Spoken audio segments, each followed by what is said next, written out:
Yes. So beta, today we will do the conjugate space or dual space of LP is LQ, or we can say that LP star is equal to LQ, right? So first of all, from where we will start? From where to start? Consider the basis LP as B is equal to E1, E2, E3, क्योंकि LP infinity है बेटा, जो भी basis भी है क्योंकि वैसे भी इनफाइनाइट डायमेंशनल स्पेस है, तो जो बेसिस होंगे वो भी क्या होंगे, इनफाइनाइट डायमेंशनल ही होंगे इसमें, राइट? सो उसके बाद हाँ जी, so whenever you will take a point x belongs to LP, that definitely this will be a sequence. ये क्या होगा, अपने आप में एक sequence होगी. It is uniquely expressible as a linear combination of the vectors of EI. So x is equal to summation I running from 1 to n xi EI. Now the next step is,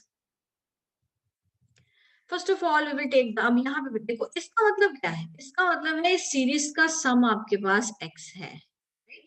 अगर series का सम x है तो उसका जो sequence of partial सम है वो भी किसको कन्वर्ज करेगा बेटे, x को कन्वर्ज करेगा. So whenever you have taken the consider the partial sum Sn is equal to summation I running from 1 to n xi EI, ये क्या है, फर्स्ट एन टर्म्स का सम है, तो उसके कॉरेस्पॉन्डिंग जो सीक्वेंस Sn आएगा definitely it will converge to x, क्योंकि सीरीज का सम ही क्या है, x है, राइट? तो अब Sn को जब आप लिमिट लगा देंगे तो वो क्या बन जाएगा, सीरीज का सम बन जाएगा, so that will be converging to x. Now अब कॉन्जुगेट स्पेस में क्या लेना है हमने, कॉन्जुगेट स्पेस में हमें चाहिए functionals. So you will consider for all f belongs to LP star. So then you will take f of s. F of Sn is definitely tending to f of x, क्योंकि f एक functional है. Functional है मतलब वो linear है, वो bounded है, वो कॉन्टिन्यूअस है. Continuity यहाँ पे sequential continuity apply करो whenever xn tending to x and f of Sn is also tending to f of x. तो जैसे लास्ट हमने किया था exactly वैसे ही जाएगा ये, right? So अब आप क्या बनाएंगे, f of Sn. F of Sn is equal to, तो आपका ये किस कैसे फिट हो जाएगा, summation I running from 1 to n xi f of x. These steps are exactly same जो हमने अभी तक हमने सारी ड्यूअल स्पेसेस फाइंड आउट की. So ultimately, when you will take the limit n tends to infinity, so therefore f of Sn, now ये क्या होगा, this is nothing but f of x. So you have proved that what is f of x. F of x is equal to summation I running from 1 to infinity xi f of ei for all x belongs to LP. ठीक है जी, यानी उस x से f of x आप सीधा नहीं generate करेंगे, उसके लिए आपको ये सारे स्टेप्स फॉलो करने पड़ेंगे. So now the question is define a mapping. देखो अब मैपिंग अल्टीमेटली आपने प्रूव क्या करना है, आपने आइसोमेट्रिक आइसोमॉर्फिज्म प्रूव करना है, तो मैपिंग डिफाइन करेंगे हम LP स्टार से LQ. Mapping वैसे ही होगी T of f is equal to f of E1 E2 so on up to this. Now we claim that it is isometric isomorphism, so इसमें clearly T is linear. Now firstly we claim that T is well defined. Well defined का मतलब क्या है, well defined का मतलब है कि अगर आप एक फंक्शनल ले रहे हैं, ठीक है, आप f ले रहे हैं, तो उसकी जो इमेज है, आप देखो आप वेल डिफाइंड में अल्टीमेटली पहले देखो उन्होंने क्या प्रूव किया, सारे स्टेप्स वही है, वही f x नॉट चूज करेंगे, फिर f of x find out करेंगे, ठीक है. वेल डिफाइंड का मतलब समझ आना चाहिए कि ये वेल डिफाइंड क्यों है. ये देखो लास्ट स्टेप देखिए, अब इस पेज पे आपने क्या प्रूव किया, ये देखो T map is why it is well defined. ये तभी वेल डिफाइंड है कि जो आपका इमेज आ रही है, इमेज क्या आ रही है आपकी, f of E1 f of E2 so on up to infinity. ये एलिमेंट किसको बिलोंग करना चाहिए, ये एलिमेंट LQ को बिलोंग करना चाहिए. वो एलिमेंट LQ को तभी बिलोंग करेगा जब उसका सीक्वेंस का जो सीरीज आप बना लेंगे वो एब्सोल्युटली कन्वर्ज करेगा. दैट इज व्हेन ये वाला जो स्टेप आ गया, summation I running from 1 to infinity f of EI raise to power Q is less. सिर्फ इसको प्रूव करने के लिए कि ये एलिमेंट जो है इसका मतलब क्या है, it implies this element belongs to LQ. तो ये आप शुरू में लिखेंगे जहां पे लिखा है T is well defined, it means you want to prove that f of E1 f of E2 so on up to this, ये जो सीक्वेंस आपके पास आ रही है it belongs to LQ. हम डायरेक्टली नहीं, क्योंकि बेटा ये फाइनाइट डायमेंशनल नहीं है, अगर ये फाइनाइट डायमेंशनल होती then there is no need to prove. f of En पे जाके काम खत्म था, हमें पता था either it belongs to R raised to power n or it belongs to C raised to power n. There is no need to prove it is well defined. वो well defined ही थी क्योंकि वो फाइनाइट डायमेंशनल है. Problem कहाँ आई, अब हम infinite dimensional spaces में dual space को फाइंड आउट कर रहे हैं। Is it clear? से यस और नो? Yes ma'am. ठीक है जी। यस हाँ, मैम। तो आपने जहां पे शुरू में लिखा है first of all we shall prove that T is well defined, ठीक है, वहां लिखिए ई स्टेप के बाद that is f of E1 comma f of E2 so on up to f of En that belongs to LP infinity. ठीक है जी। नेक्स्ट बेटा सारे स्टेप्स सेम है, you will take any element x not belongs to LP where you will define the lambda, you know how to define, then you will take the functional value, right, you will substitute the value, सारे operations आपको पता है, so you will get summation I running from 1 to n f of ei whole raised to power mod whole raised to power q, right? So next is now we know that f of a कैसे लिखा, mod of f of x naught is less than or equal to norm of f into norm of x naught, ये कैसे लिखा? F functional है वो bounded. हाँ बिल्कुल, आप साइड में यहाँ मेंशन कीजिए because f is a functional on LP, because f is a functional on LP, therefore f is bounded and continuous, so that's why we have used this definition, right? अब उसके बाद, हाँ जी, उसके बाद क्या किया, ये f of x नॉट की वैल्यू पुट कर दी ऊपर से, ठीक है, norm of f as it is है, इधर x नॉट देखो, नॉर्म ऑफ x नॉट की वैल्यू पुट की, बेटा यहाँ पे वो जो p और q के एडजस्टमेंट आनी है according to 1 by p plus 1 by q is equal to 1, ठीक है, you know how to do the adjustments, right?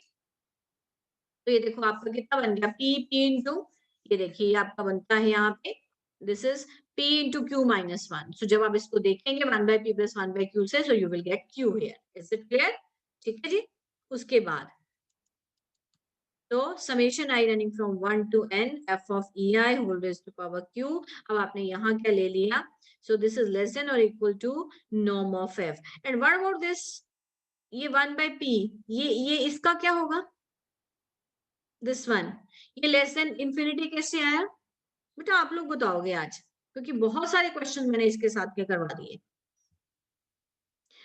From ये नंबर 3 स्टेप जो यहाँ पे नंबर 3 लिखा हुआ है, ये यहाँ पे ये कैसे आया, आपने एडजस्टमेंट की इनकी, बोलो, ये डिवाइड हुआ नीचे जाके, बच्चे ये देखो ना, ये वाला जो पड़ा हुआ है इसकी 1 by p, ये आपका सारा इधर एडजस्ट होगा जाके, इसकी पावर क्या है, इसकी पावर है 1, इसकी पावर क्या आपके पास 1 है, तो ये जब इधर जाएगा तो 1 minus 1 by p हो जाएगा, यस तो उसकी वैल्यू क्या है, यस मैम, उसकी वैल्यू क्या है, 1 by q, 1 by q आ जाएगी। ओके, अब नॉर्म ऑफ f बच गया, और हमें पता है f क्या है, बाउंडेड है, तो नॉर्म ऑफ f डेफिनेटली क्या होगा, लेस देन इंफिनिटी, तो यहाँ से आपके पास आ गया कि जो सीरीज है आपके पास वो एब्सोल्युटली कन्वर्ज कर रही है, इट मींस जो हमने वेक्टर लिया f of E1 f of E2 that definitely belongs to the set LQ, okay, therefore T is well defined। अब दूसरा क्वेश्चन है 1 1 1 1 बेटा हो जाएगा, अब ऑन टू का क्या मतलब है, ऑन टू का मतलब ये है,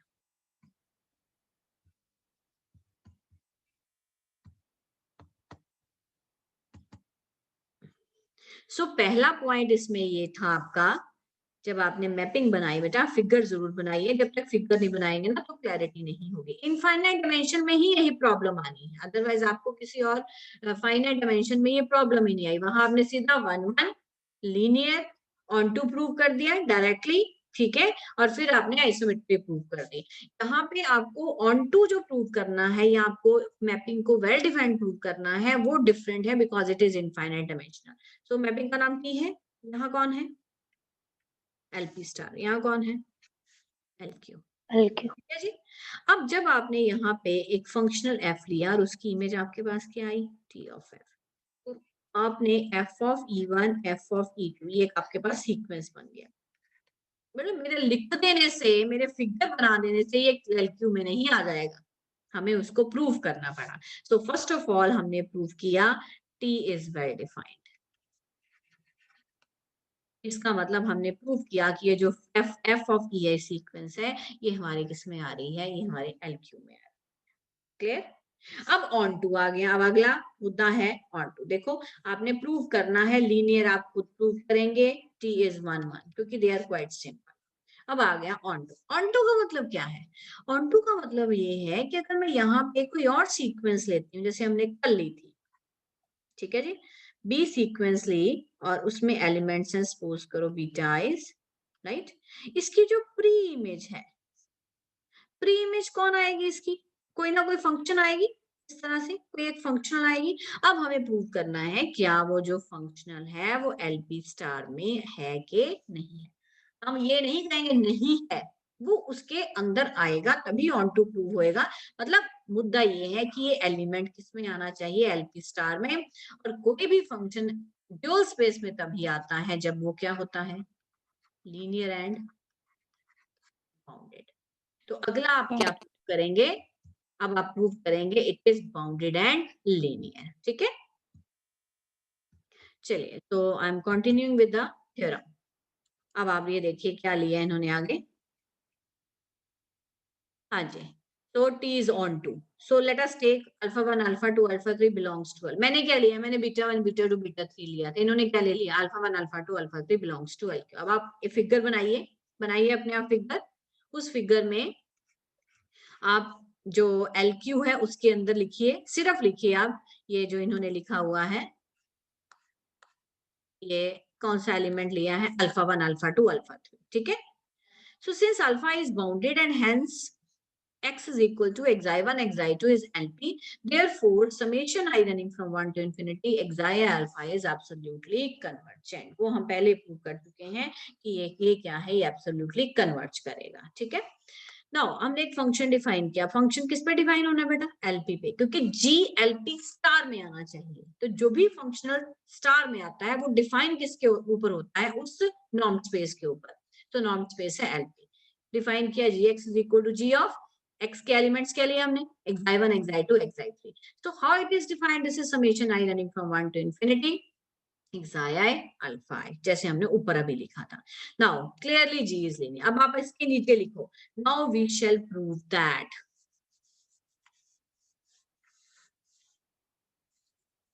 जस्ट वेट, आप लोग लिखिए।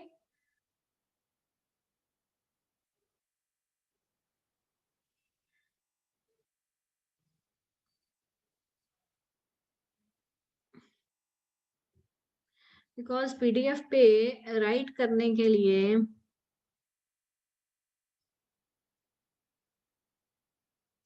ओके बेटा मेरी बात समझ में आई। यहाँ क्या लिखना है आपने? जब आपने जी डिफाइन कर लिया, ठीक है, यहाँ आप क्या मेंशन करेंगे? यहाँ पे इस जगह पे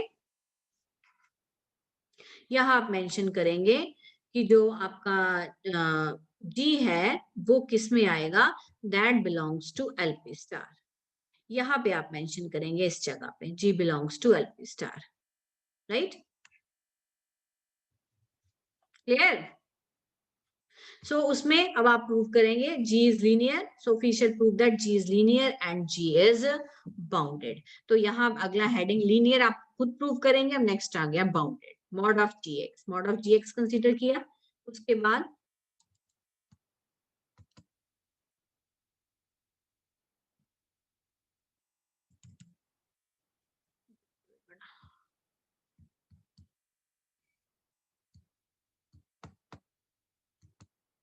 जहां बच्चे आपने जी डिफाइन किया, मैं दोबारा यहाँ पे फिगर बना देती हूँ अगर आपको किसी को नहीं क्लियर हुआ।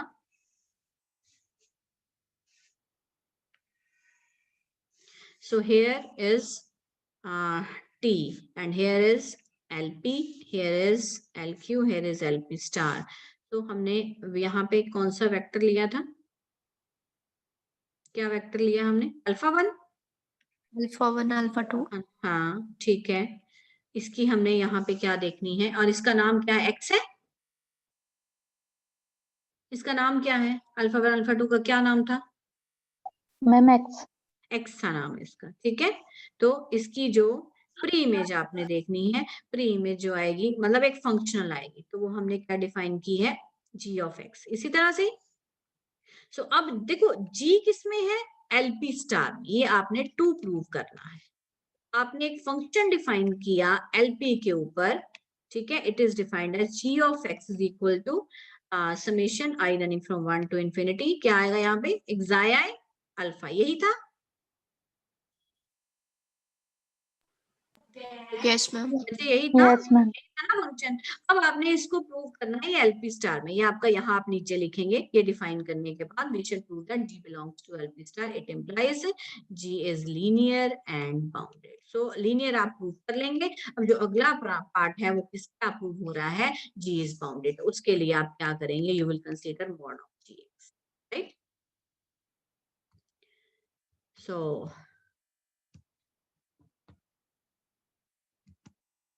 हाँ जी, सो आगे बात समझ में। देखो मॉड ऑफ gx है, मॉड ले लिया, मॉड अंदर चला गया बेटा जी, ठीक है। यहाँ पे कौन सी इनइक्वालिटी लग गई, ये कौन सी इनइक्वालिटी लगाई है, holders inequality, right. Holders inequality लगा के आपके पास एक नॉर्म ऑफ x भी आ जाता है, right. So therefore g is bounded on LP, thus g belong, देखो हैंस लिखा है ना, hence g belongs to LP star, hence g belongs to LP star, and t of g is equal to alpha 1 alpha 2 so on up to infinity, so belongs to LQ. So there exists g belongs to LP star such that t of g is equal to alpha 1 alpha 2 alpha 3. What does it mean? It means last में जो compile किया है, वो जो अभी मैंने board पे share किया आपके साथ वैसा ही है। वो कह रहे हैं कि जब हमने प्रूव कर दिया कि जो हमारा g है, ठीक है, हमने प्रूव कर दिया g कहाँ पे आ रहा है, LP स्टार में आ रहा है। तो अब जब मैं दोबारा फिगर बना रही हूँ, यहाँ पे आपका t था, यहाँ पे LP स्टार था, और यहाँ पे कौन है, LQ है, राइट। इसका मतलब ये हुआ कि when you will take a vector here alpha 1 alpha 2 so on up to alpha infinity, इसकी जो प्री इमेज है, वो प्री इमेज यहाँ पे कौन आ रही है, g की फॉर्म में आ रही है। किस में आ रही है, इमेज की फॉर्म में आ रही है। इसका मतलब for all x is equal to alpha 1 alpha 2, for alpha 1 alpha 2 so on up to this belongs to LQ, there exists g belongs to LP star such that t of g is equal to alpha 1 alpha 2 so on up to infinity, therefore t is on to। हाँ जी, बात समझ में आ गई, clear. Yes, ma'am. Yes, ma'am. अब आइए उसी पे दोबारा वापस, अब हर लास्ट पॉइंट रह गया बेटा टी इज आइसोमेट्री। सो हमने जैसे पीछे उठाया था बिल्कुल वैसे ही चलेगा।